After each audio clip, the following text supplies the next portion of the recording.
Estátua da Liberdade partiu. A viagem está muito tranquila. Vamos chegar logo. E não era essa a Estátua da Liberdade. É outra. Vamos tentar de novo. Estátua da Liberdade partiu. Parece que agora estamos indo na direção certa. Chegamos. Agora sim, vamos começar. Bom dia, Rocha. Bom dia, Luciana. Bom dia. Bom dia, Luciana. Bom dia, Alberto. Bom dia. Hoje Eustáquio não pôde estar conosco por um imprevisto que ele teve.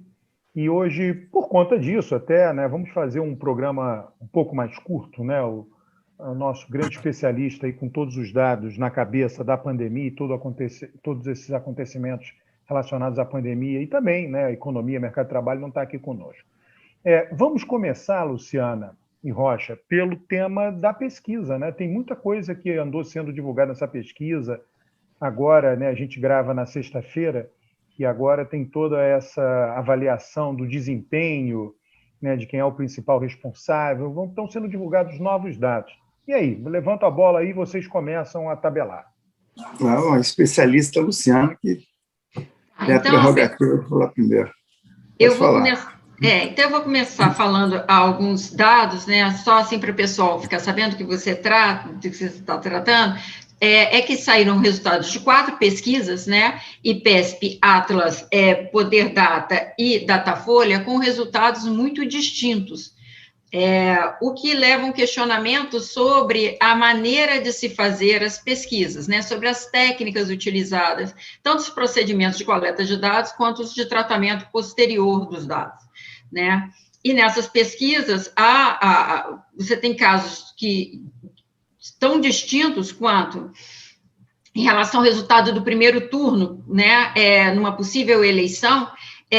No caso, por exemplo, do Atlas, né, você tem o Lula ficando com 32,2% dos votos e o Bolsonaro com 37% dos votos, ou seja, o Bolsonaro ganha no primeiro turno e com 5 pontos à frente. E a revista do Datafolha, né, que foi divulgada ontem, ela mostra um resultado muito diferente. Ela mostra que Lula ganha no primeiro turno com 41%, em relação a Bolsonaro com 23%. Os resultados do segundo turno, em todos eles, o Lula, de todas as 4 pesquisas, o Lula ganha, mas também há uma discrepância nos resultados muito grande, né? Por exemplo, do IPESP dá uma vantagem de 2% do Lula com 42% e Bolsonaro com 40%. Já o Datafolha, que mostra a discrepância maior, aparece o Lula com 55% dos votos e o Bolsonaro com 32%. Então, são resultados muito díspares que dão uma certa insegurança para a população e para as estratégias dos partidos de maneira geral. Questionados, né, uma vez eles questionados sobre as razões que poderiam levar isso, muitos dos responsáveis pelas pesquisas, pelos institutos, falaram da questão da maneira como é coletada, né, porque você tem desde a pesquisa pessoal, como sempre foi feita, né, que foi o caso do Datafolha, como você tem o caso de pesquisas telefônicas, que é o caso do IPESP e do Poder Data, e você tem as pesquisas online, que é o caso da Atlas. Então, tem esses mecanismos que também tem uma coisa de número de entrevistas, e cada um veio dando, então, a sua justificativa, né? A favor do Datafolha, por exemplo, uma das coisas que o Datafolha falou, que o Paulino falou, é a questão do antigo círculo, né? O círculo que ele diz que o presencial é o melhor, porque, em última instância, você pode, a partir do círculo, dizer qual que você quer, sem que o entrevistador mencione um nome na frente e hierarquize o nome para suas escolhas. Então, essa é uma justificativa que ele dá, porque dele talvez seria mais próxima da realidade. Os outros dão por exemplo, o Lavareda, do IPESP, fala que a questão da presencial agora está muito comprometida, porque as pessoas estão reclusas em casa, então que isso dificultaria também a pesquisa presencial. E também se fala bastante, além do processo de coleta, do processo de posterior para que você possa fazer algumas compensações na amostra, né? E alguns ajustes, algumas calibragens, assim como foi o caso, por exemplo, do Andrei da Atlas, que falou a necessidade de colocar uma calibragem em relação ao resultado da eleição. Então, cada um trazendo a sua leitura a respeito da sua justificativa, mas os dados são muito díspares, né? O que acontece é o seguinte, quando você faz uma pesquisa por telefone, né, você pode fazer ela RDD, né, Random Digital Dial, né, e você pode fazer ela por meio de um cadastro, né, e aí você retirar ali do cadastro. O RDD, você simplesmente gera os números, tem um gerador automático de números, ele gera os números e sai discando, né, uma maquininha que sai discando. E aí, a grande maioria, 97% dos números não existem, não vão responder, mas 3% vai responder. E aí você vai perguntar a quem atendeu o telefone, né, quem mora, você não vai entrevistar necessariamente, você passa para um entrevistador. Agora, tem pesquisas que estão sendo feitas que você não passa para o entrevistador, né, que você simplesmente faz a descagem, não necessariamente RDD, mas como é que tem um nome para isso, né, que é aquele sistema URA, né?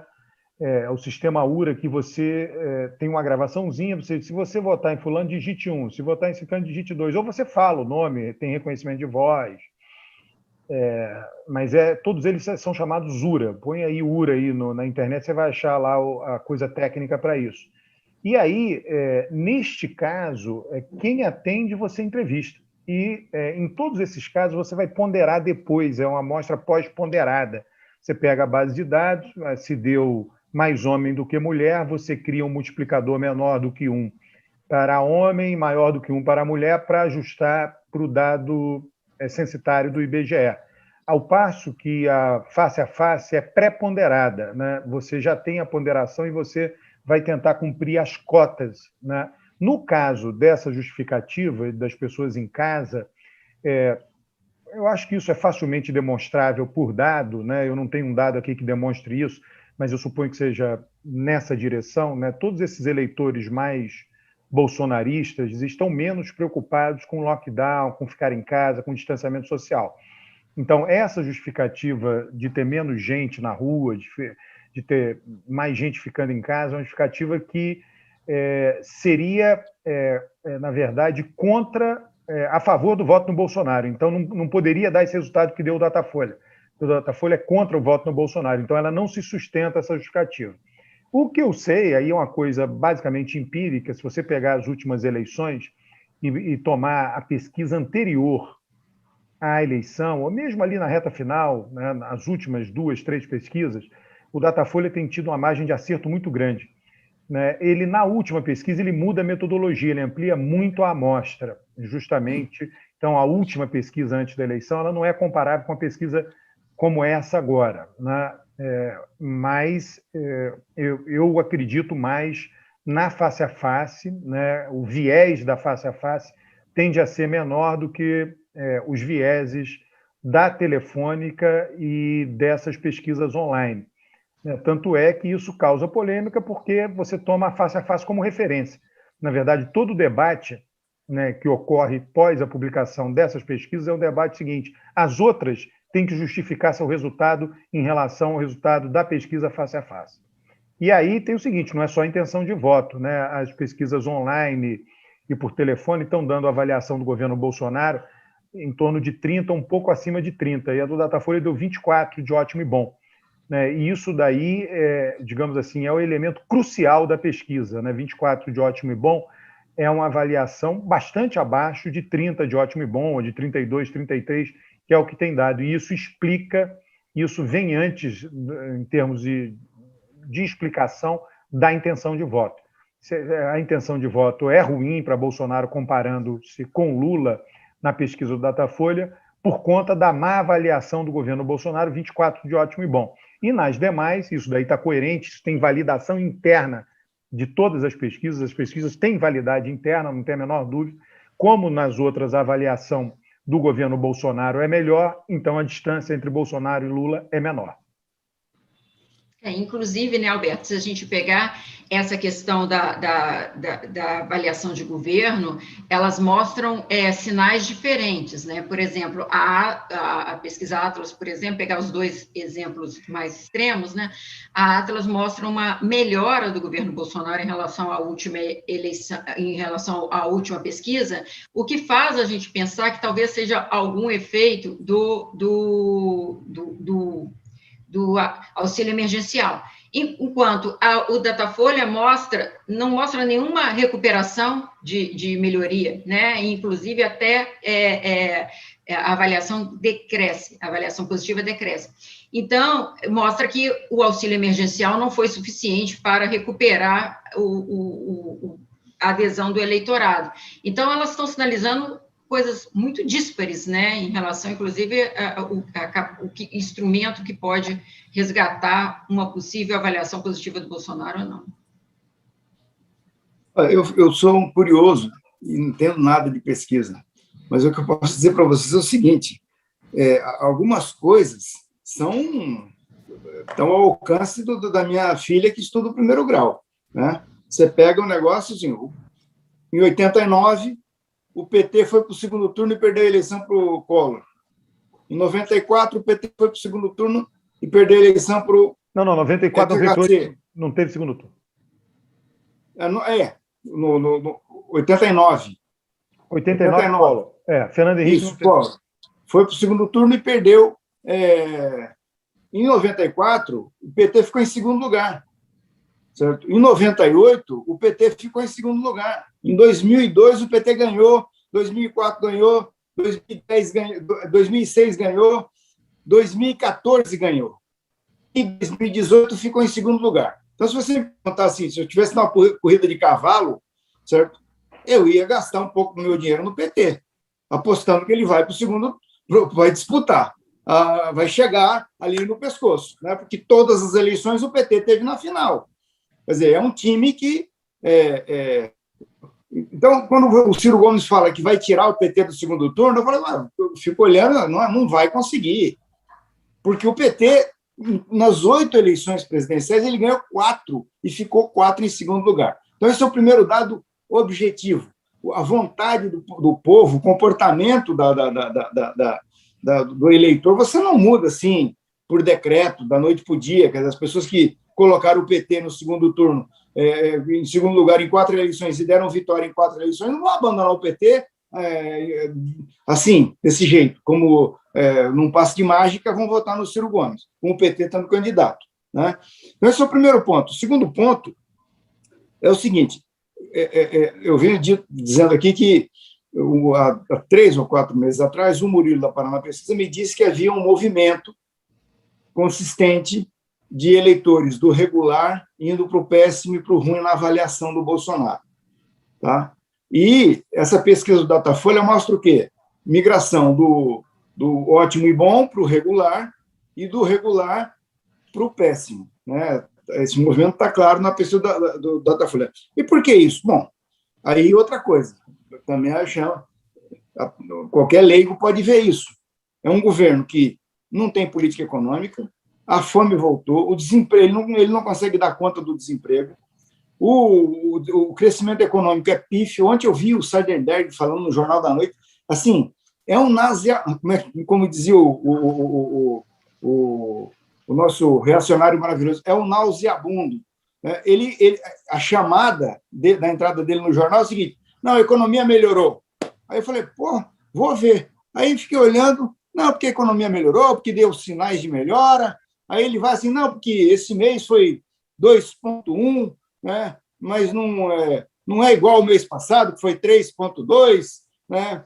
E também esse trimestre não é igual ao trimestre do ano passado, que foi positivo, e foi 4.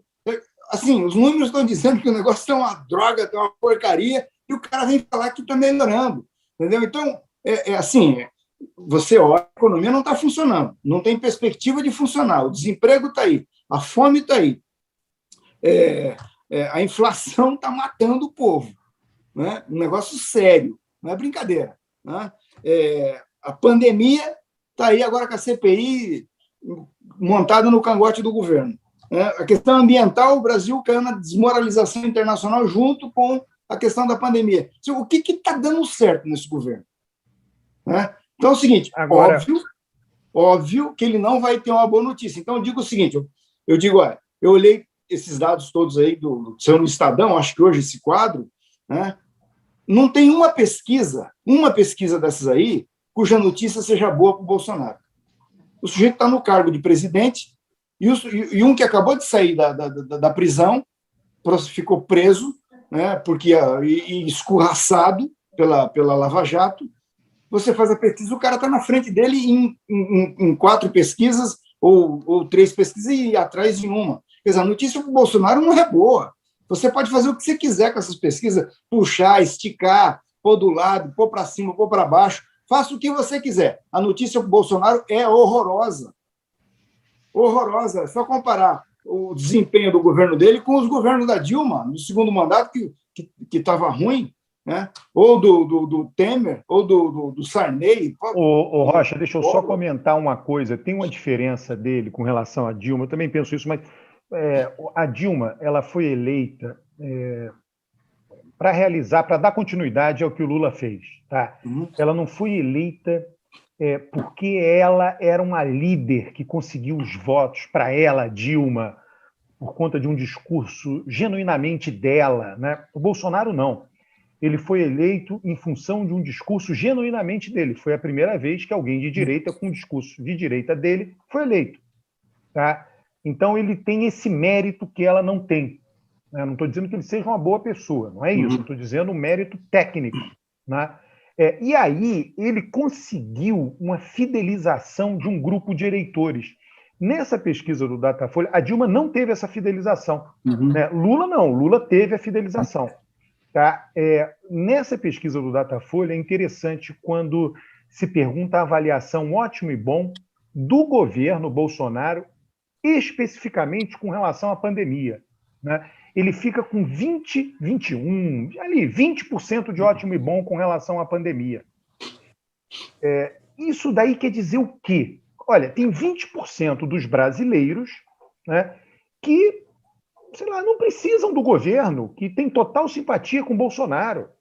Né? Essas pessoas são pessoas, a maior parte, pessoas de renda alta, não tem a menor dúvida, não todos, mas a maior parte de pessoas de renda alta que responsabilizam o próprio brasileiro pelo problema da pandemia. Eles vão dizer, a culpa é do brasileiro que não sabe se cuidar, não é de Bolsonaro. São pessoas que têm essa visão mais mercadológica de mundo.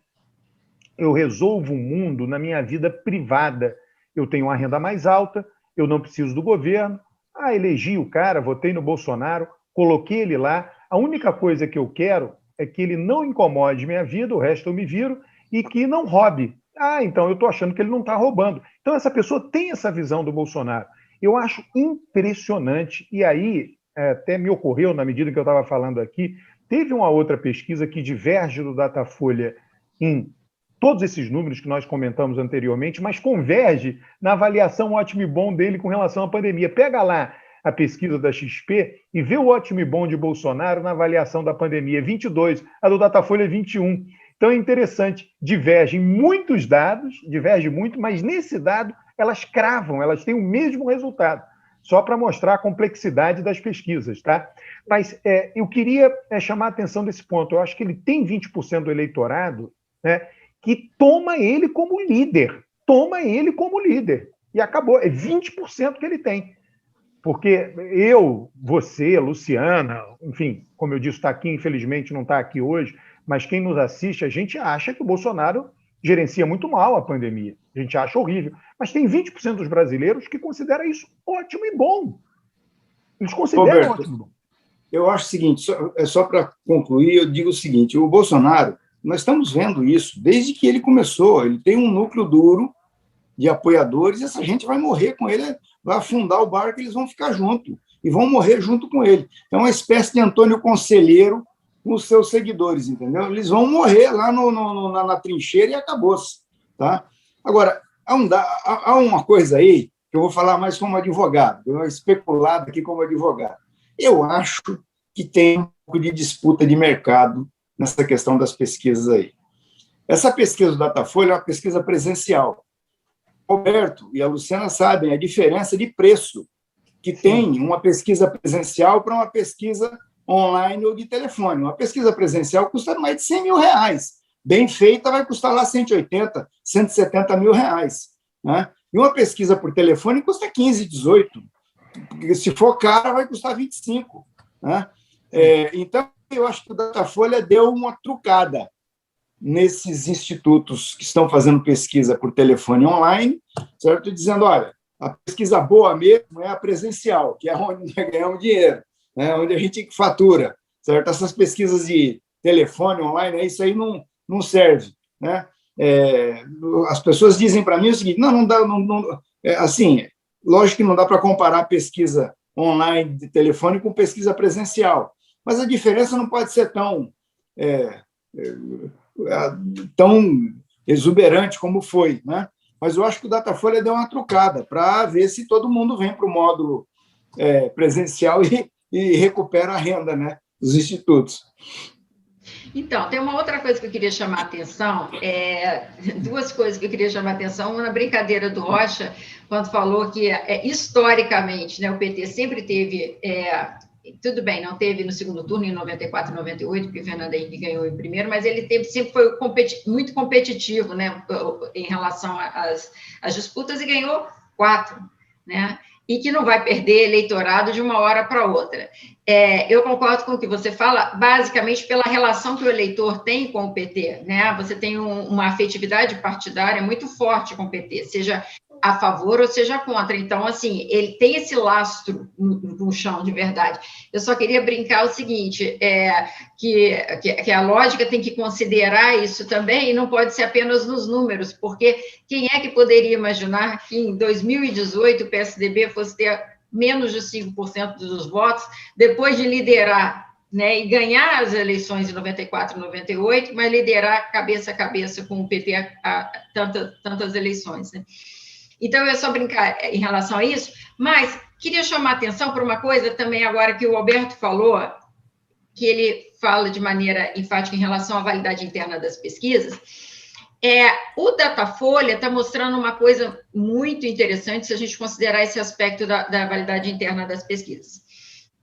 Porque, de acordo com o Datafolha, o Bolsonaro está tendo muito pouco mais do que ele tem de voto em relação do que ele tem de avaliação positiva, de sua avaliação positiva, que está alguma coisa em torno de 20%, e ele atinge 23% de intenção de voto no primeiro turno. Então, assim, ou seja, como se aqueles que fossem mais intermediários, né, estivessem, de fato, caindo mais para o lado de não votar em Bolsonaro do que considerar votar em Bolsonaro. Então, essa é uma coisa também que a gente tem que ficar atento daqui para frente, para ver se vai se confirmar nas outras pesquisas daqui para frente. Isso também é uma coisa importante. O Rocha comentou do custo da pesquisa, só chamando a atenção aí para todo mundo, né, que as pesquisas, quanto maior a precisão, mais cara, né, ela vai ser, tá? Então, assim... Pesquisa, Alberto, pesquisa igual vinho. Mesma coisa que vinho. Quanto mais barato, pior. Quanto mais caro, melhor. É mais ou menos assim também. Eu vi lá, o Datafolha botou em 141 municípios. Só para que vocês entendam uma coisa técnica, né? Quanto maior o número de município que você vai, mais variação do eleitorado você capta. Então, se você for a 50 municípios, você captou menos variação, você vai ir nos municípios proporcionalmente ao porte de município, tá? Mas você vai chegar menos distante. Você pode ter outras variações que não digam respeito somente ao porte. Então, você vai a 50, você vai a 100, você vai a 150, sei lá, o Datafolha foi a 140. Se você vai a 200 municípios, é melhor do que 150. Se você vai a 250, é melhor do que 200. Agora, tudo encarece, porque você vai ter transporte, vai ter que mandar a equipe. E a mesma coisa se aplica a número de entrevistas realizadas por ponto de coleta. O Datafolha faz a pesquisa em ponto de fluxo. Então, ele tem já a mapeamento, isso é uma coisa antiga, ele vai, obviamente, mudando os pontos de fluxo de maneira incremental, mas ele tem uma listagem de pontos de fluxo.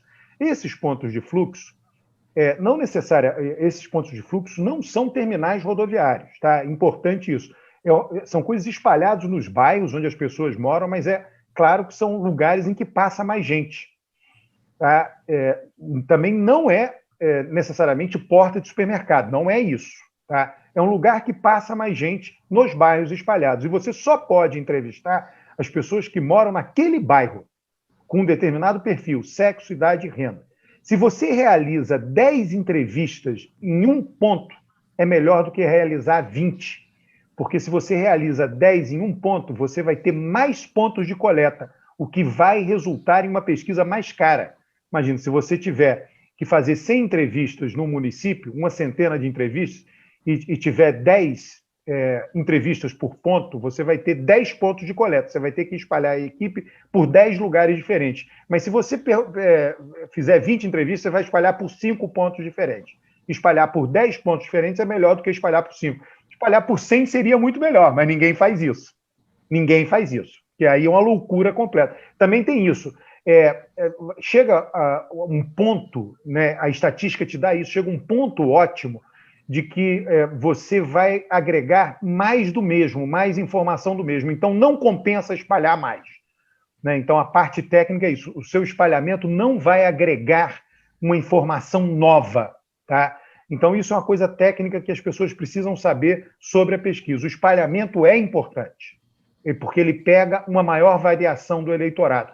Pode ser que uma pesquisa de campo, face a face, em pontos de fluxo, tenha um espalhamento melhor do que uma telefônica ou do que uma pesquisa online. Isso pode ser a principal razão de explicação aí dessa variação aí. Agora, Lula é mais votado junto aos mais pobres.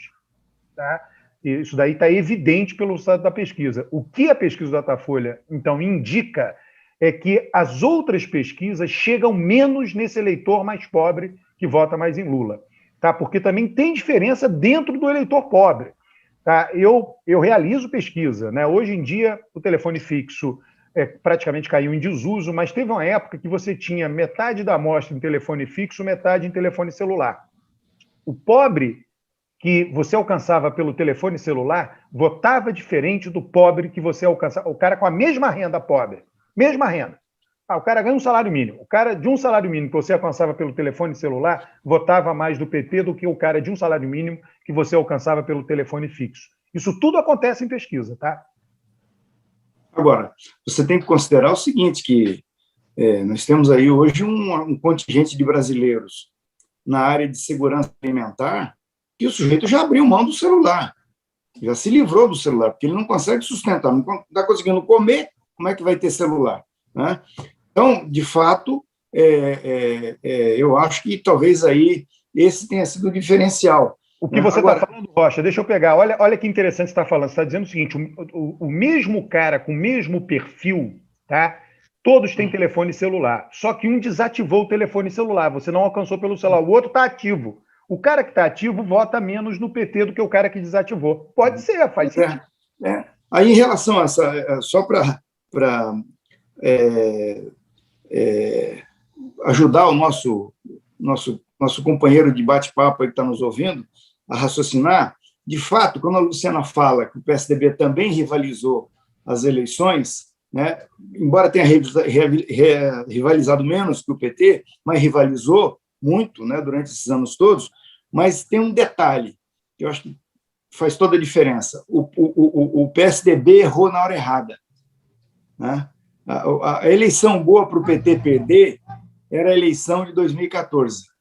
Né? Aquela eleição ideal para o PT fechar o ciclo de poder, sair e o PSDB ganharia a eleição com a Aécio. Não aconteceu porque a Dilma teve resiliência e conseguiu ganhar a eleição. Então, a próxima eleição, certamente, na minha opinião, seria uma eleição do PSDB. Era só o PSDB sentar e esperar 2018 e ganhar a eleição. Aí o que o PSDB faz? Comete o erro, certo? Vai para o impeachment, uma aventura irresponsável, tira a Dilma, desarranja o módulo que vinha prevalecendo desde 2002, no processo eleitoral, né? E se perde completamente, e não se recupera mais. Aí surge o Bolsonaro.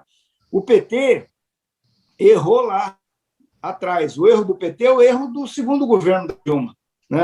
Aqueles desacertos todos. Ali foi o erro do PT.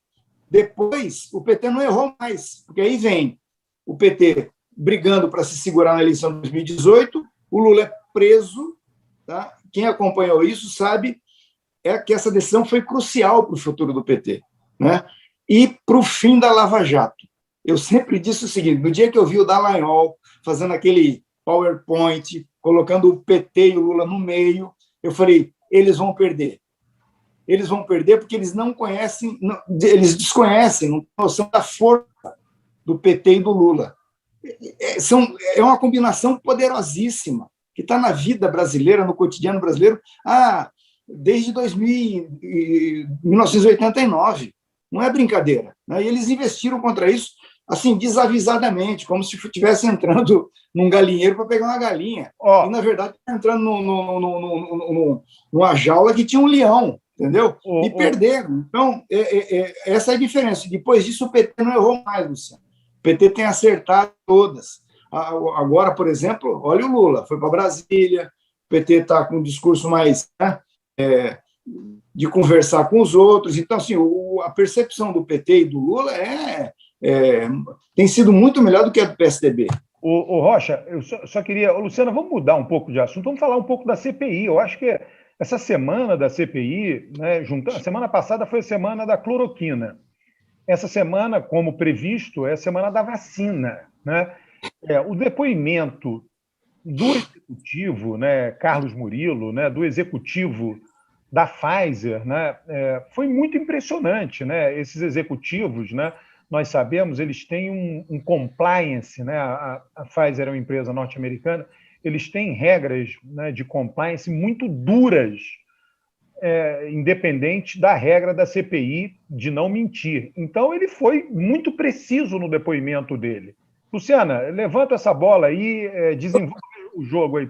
Deixa eu só contribuir aqui para a Luciana falar, que é o seguinte, ele foi duro, certo? Porque ele deu uma escorregada.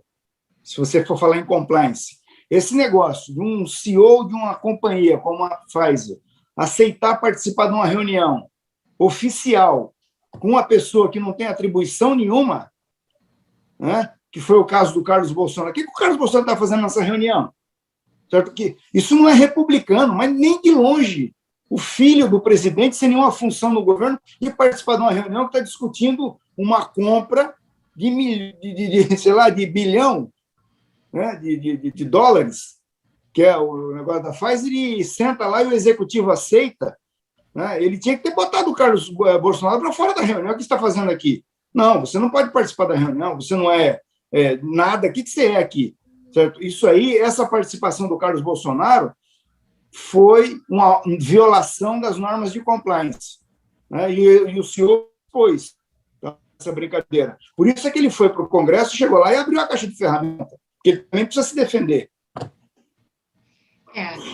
Eu acho que eu chamaria a atenção da fala dele, né, em relação que foi muito precisa. Eu achei preciso no sentido dele mostrar os números, né, deixar claro qual que é o número que ele oferecia em termos de contrato, quanto já poderia ter sido enviado para o Brasil, já podia estar sendo vacinado. Eu acho que isso deixou, até pelo local de fala dele, como executivo, que propôs e que apresentou a carta, né, eu acho que isso clareou muito e trouxe evidências muito fortes para quem quiser ver, né, nesse aspecto.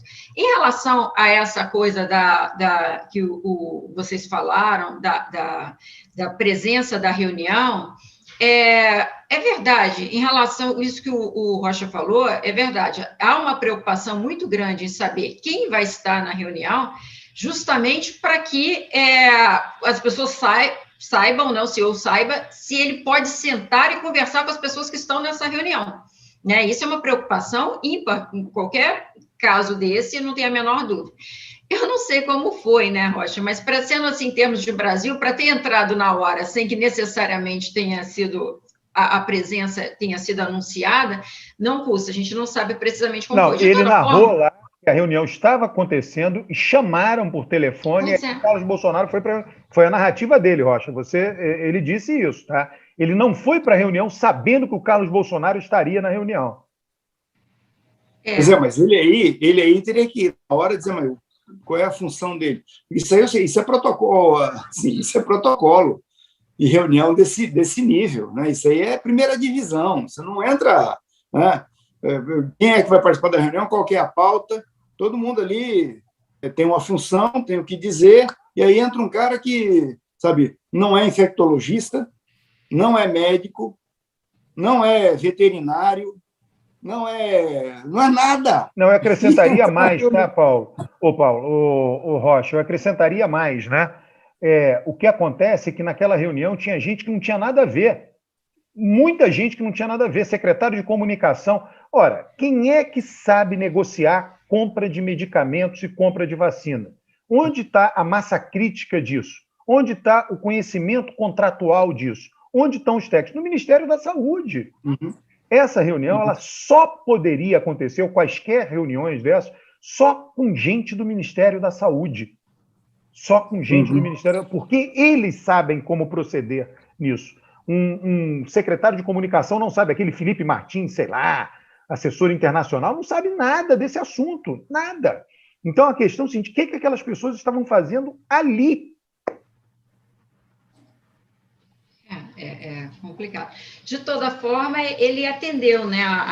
Ele confirmou a presença do Carlos Bolsonaro e ficou, então, essa questão. Então, mas eu acho que vem clareando, eu acho as convocações futuras também, a da capitã Cloroquina também, eu acho que vai ser um depoimento que vai ser importante para a CPI. Agora, a grande ansiedade agora é o que vai fazer o ex-ministro, se ele vai poder ficar em silêncio ou se ele não vai poder ficar em silêncio no Pazuello, em relação ao seu julgamento. Será que o Supremo vai aceitar? Pode ser que o Supremo não aceite, viu? Pode ser que depois seja derrubado no plenário, a gente não sabe. Veja assim, quando o Pazuello pediu porque ele era o primeiro a ser ouvido, né? Estava escalado como o primeiro para ser ouvido. Aí ele pede para adiar. Falou que estava com Covid e saiu fora. Isso foi um erro, né? Porque se ele vai no primeiro depoimento, é provável que não seria um depoimento morno, sem muita significação do ponto de vista jurídico, né? E até repercussão política, mas juridicamente. Aí, se ele fosse convocado de novo, aí sim, aí você fala, não, então agora eu vou com um HC no Supremo para falar só o que me interessar, porque eu posso me comprometer. Porque aí é uma segunda investida da CPI sobre ele, já seria uma coisa assim, querem pegar o cara, né? Aí o cara já não está mais como testemunha, certo? Aí sim. Agora, do jeito que ficou, certo?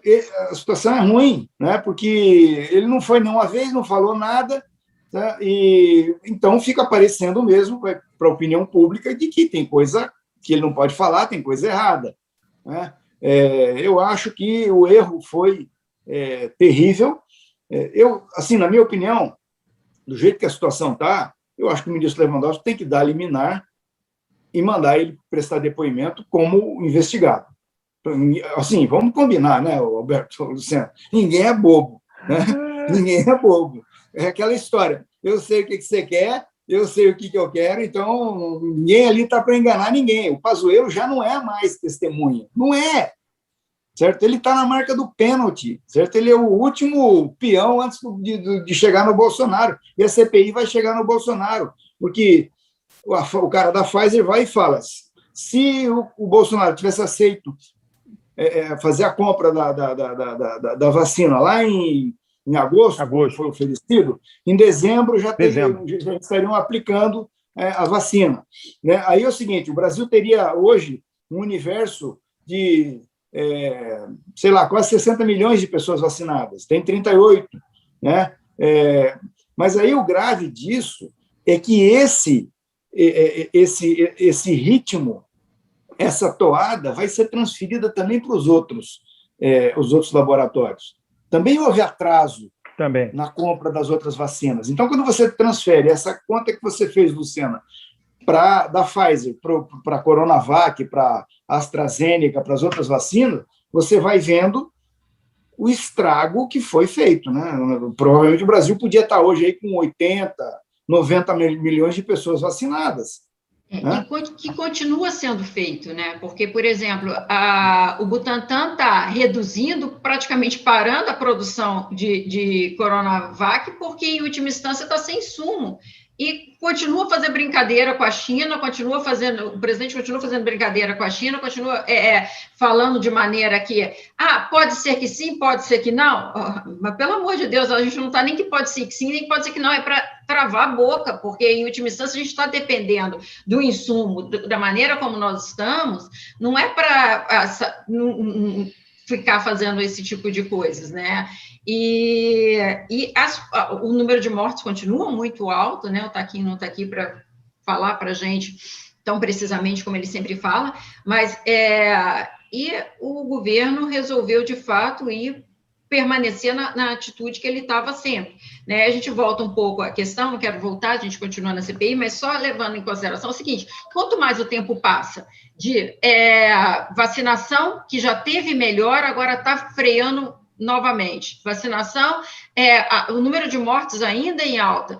A economia que tem alguns números, como você próprio falou, alguns números pequenos de recuperação, que você começou falando, mas muito longe de dar um sinal forte, né? E nós estamos correndo contra o tempo. 2021 daqui a pouco está acabando e a gente está nessa mesma situação, às vezes que está até pior do que no passado recente. Né? É isso, né? Eu acho que a CPI ela vai... eu não acredito que isso evolua para um impeachment. Eu acho um pouco provável que isso aconteça, porque o Centrão está muito fechado com o Bolsonaro. Esse episódio que emergiu agora aí das emendas parlamentares, né, isso aí é uma operação do Centrão. Certo? Isso aí tem o dedo infectado do Centrão, assim, claramente. Né? Quer dizer, o Centrão está nadando de braçada na grana. Certo? Nunca teve tanto dinheiro na mão. O Centrão nunca teve tanta grana na mão. Esses deputados do Centrão estão no paraíso. Né? Eles não vão abrir 1 milímetro para qualquer hipótese de impeachment do Bolsonaro. Eles vão encher a burra, né? Como se diz. Entendeu? Então, eu não acredito que isso evolua para o impeachment, mas eu acho que a CPI vai produzir um relatório e vai dizer que nós estamos sendo governados por pessoas completamente desqualificadas. O presidente da República, ele se aproxima da inimputabilidade.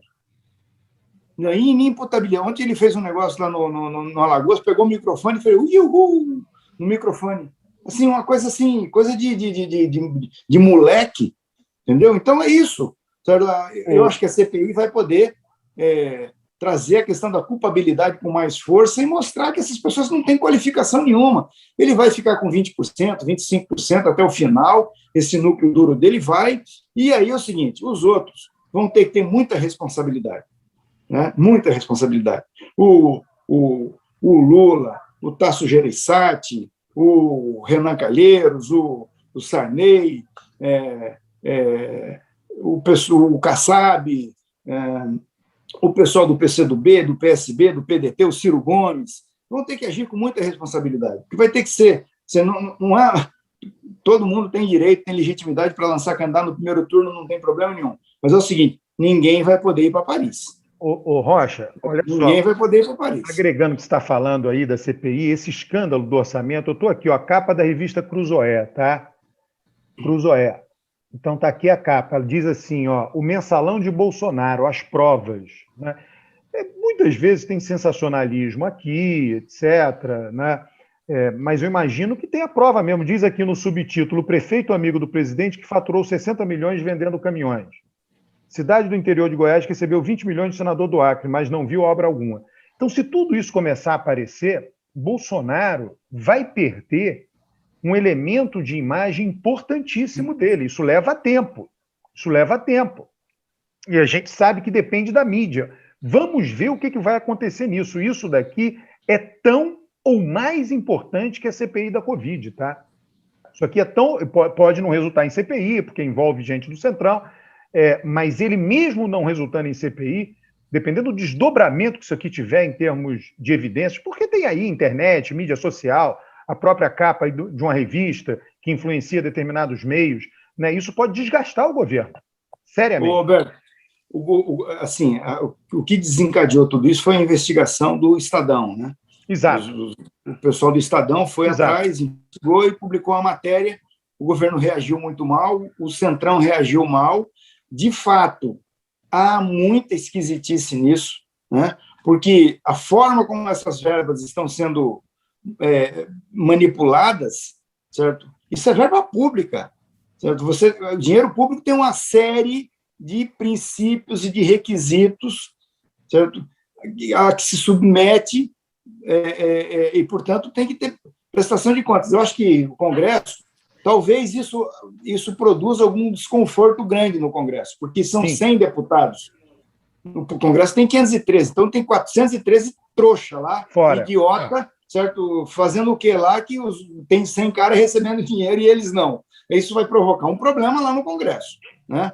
O segundo ponto é o seguinte: os órgãos de controle e de investigação, certo? E o TCU já se mexeu, já se movimentou, e o Ministério Público, certo? Que aí não é o Aras que vai controlar isso, entendeu? Os procuradores da República têm autonomia para ir atrás, para correr atrás e fazer a confusão. Então, eu concordo com você, Alberto. Eu acho que o Bolsonaro foi para um módulo que é um pouco diferente do negócio da CPI da pandemia, mas um módulo onde nós estamos aí, talvez, está com jeito de ser uma coisa parecida com aquele troço dos anões. Exato. Lá atrás. Anões do orçamento. Você põe dinheiro na mão dessa galera aí, certo? Não, assim, 100 caras, certo? Pegando milhões, 100 pessoas pegando milhões e distribuindo para não sei quantos prefeitos, não sei quantos... A chance de isso dar um problema, de dar um rombo no casco do navio é enorme. Vamos caminhar para a finalização. A Luciana encerra aí a nossa programação de hoje. Tá. Eu queria chamar a atenção para dois aspectos do que vocês falaram. A primeira é a seguinte: é uma informação nova, né? Informação nova tende a chamar mais atenção da população do que uma informação que já vem sendo batida há muito tempo. Então, traz uma informação nova, né, e carregada de significados, porque as pessoas têm a ideia do mensalão, a ideia do petrolão, agora vem o bolsolão. Então, ou seja, esse tipo de denúncia chega dentro, que derrubou e descaracterizou tantos partidos no passado, né, chega até ele. Então, iguala, o termo serve muito para colocar o Bolsonaro no mesmo pacote que as pessoas, os antipolíticas, diziam, né? Então, eu acho que esse é cheio de significado e tudo mais. E as denúncias estão aí: a falta de transparência, a desigualdade na distribuição do orçamento, né, a falta de critério na distribuição, que vai para o Estado e o outro Estado recebe a obra. Então, tem que esperar aí como é que vai terminar isso daqui para frente. Rocha, bom dia, Rocha. Tenha um bom domingo. Grande abraço. Uma boa sexta-feira que nós gravamos hoje e um bom domingo que nós aparecemos para todos. É mesmo para você, Luciano. Até a próxima. Para vocês também, gente. Tchau.